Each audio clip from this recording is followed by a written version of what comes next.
The National Guard is being called to the nation's capital after President Trump threatened to put Washington, D.C. under federal control. Now, the details matter here, and I will fill you in. Plus, Prime Minister Benjamin Netanyahu offering his own details on Israel's plan for total control of Gaza. What happens after boots are on the ground? And do call it a comeback. Diddy's lawyer says the rap mogul has a plan to make a big splash in the Big Apple, once he's done dealing with his pesky prison problem.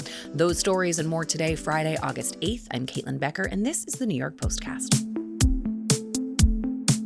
Where do things stand on a possible end to the conflict between Russia and Ukraine? Well, much of the answer to that question lies in whether or not the two nations will quite literally come to the table. And we're getting more details on the negotiations surrounding the potential meeting with President Trump, Vladimir Putin, and Volodymyr Zelensky. That's the one I mentioned on yesterday's podcast episode. Moscow says that Putin and Trump agreed to a one-on-one meeting in principle and that it came, quote, at the suggestion of the American side. But earlier on Thursday, the White House responded that either the three men meet together or there would be no meeting at all.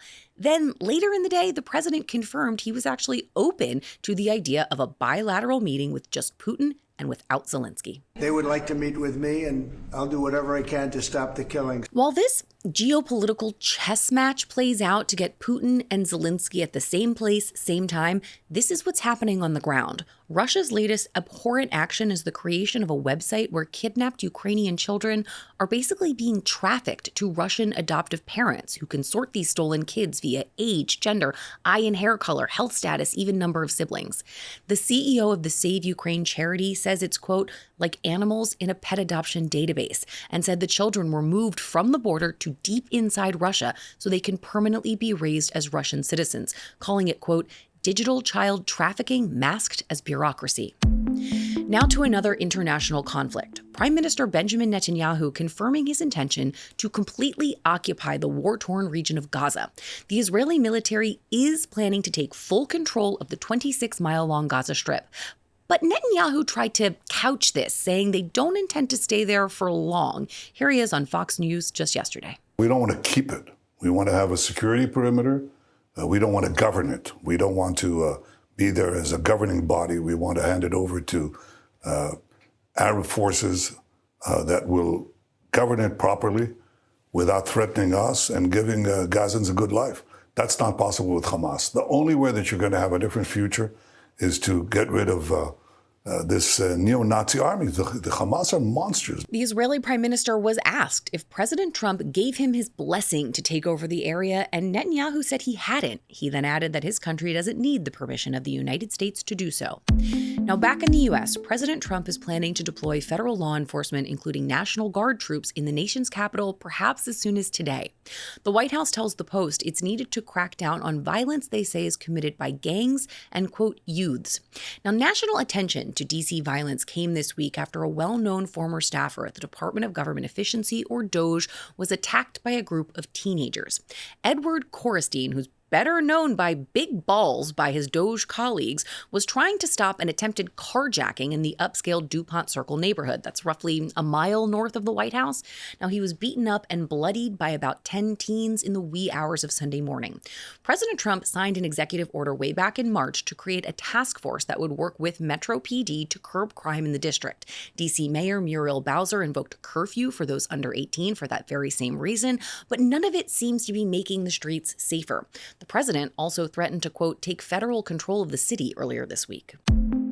Now to our big story, an exclusive behind-the-scenes look at Texas Congresswoman and liberal firebrand Jasmine Crockett. The Post spoke with several sources who paint a picture of a Crockett no one in their right or left mind would really want to work for. The Insider said they feel like Crockett cares more about being an influencer than working for her constituents. And as one put it, quote, is laying around her apartment, won't come into the office, and is really just indifferent to staff and will scream at them. Crockett reportedly rents a luxury vehicle every week, which is weird, and a staffer is tasked with basically being her personal chauffeur. She reportedly rides in the back like her employee is the hired help, which I guess they kind of are.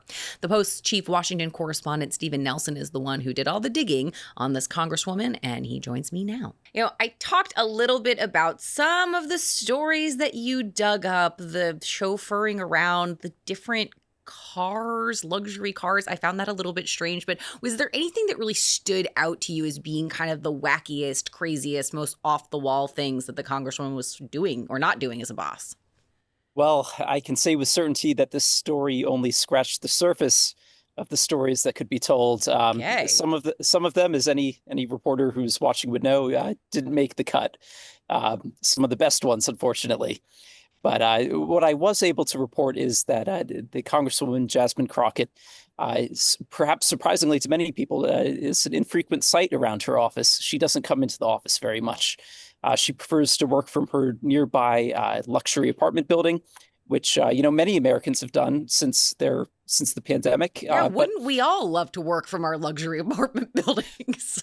Well, many people still do. But the thing is, she has a staff of about 18 people who are working a few blocks away, and they go entire weeks without seeing her. And when she does come in, she's not always the most supportive boss. She's very critical and unkind, and in the words of one of the sources, a real diva. So some of the stories, she reduces staff members to tears. She demands to know whether they want to be working here, or here's the door. There you can go leave.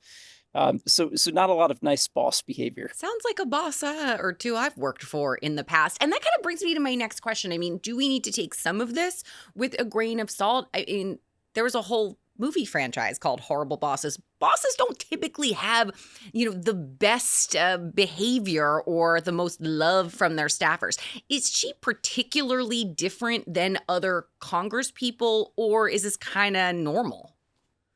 She is, and you make a good point. A lot of people have bad bosses, but not us here at the New York Post. No, actually, we have very good ones. We have great bosses, seriously. But it's important as a member of Congress to be at least somewhat decent to your staff, because if you have a lot of turnover, they're not able to do the job of serving the constituents. So a lot of the role of a member of Congress is helping out people in your district who have complaints about what the federal government is or is not doing for you. And if you have a high turnover of staff, you don't have the expertise and stability to get things done.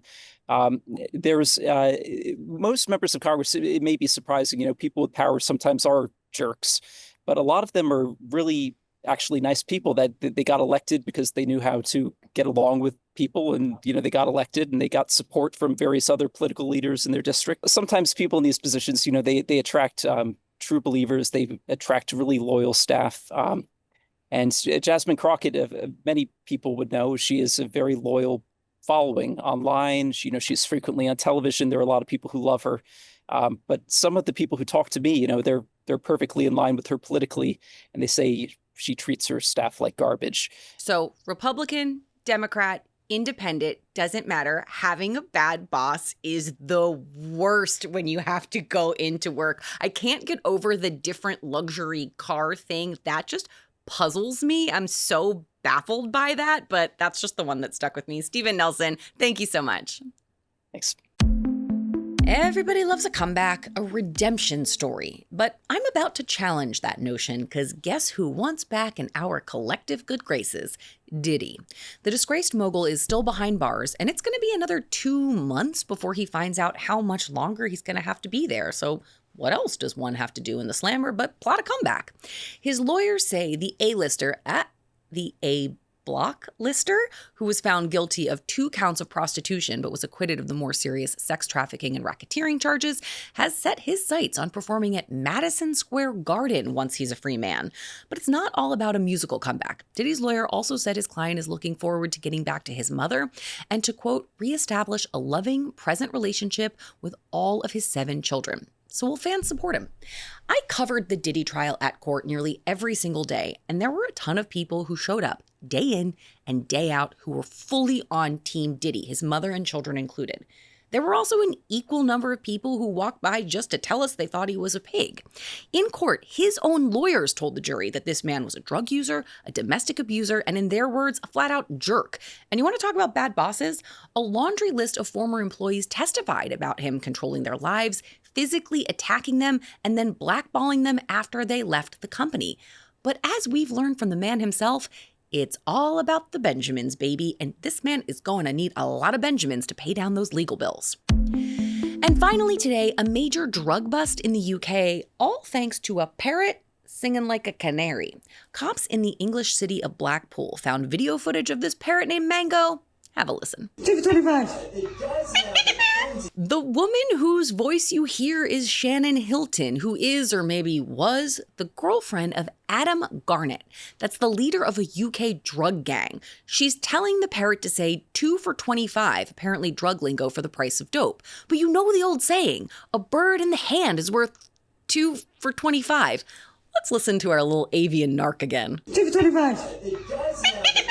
Did you catch that giggle in the background? Yeah. On top of it all, police say she was teaching the bird the drug slang in front of a child. When cops raided Mango's home, yes, Mango's home, because he totally deserves top billing here, they found piles of cash, heroin, crack cocaine, and ketamine. Polly, want a crack pipe? Now, this all started when that gang leader I mentioned, Garnett, who's in jail, had his cell searched, and authorities found evidence that eventually traced Garnett back to his girlfriend and 14 other people in this drug ring, and of course, poor, sweet, innocent Mango. Honestly, this would be a brilliant coup d'etat by Mango. 15 people taking down, leaving a power vacuum in the UK drug gang, and Mango, free as a bird, ready to rule the roost. If you haven't yet, go take a look at pictures of Mango at the New York Post in print or online. He's actually the cutest little thing, and Mango would love it if you would like and subscribe to the New York Postcast wherever you get your podcasts and on YouTube. I love this little bird. I wonder if he's up for adoption. I'll see you guys on Monday.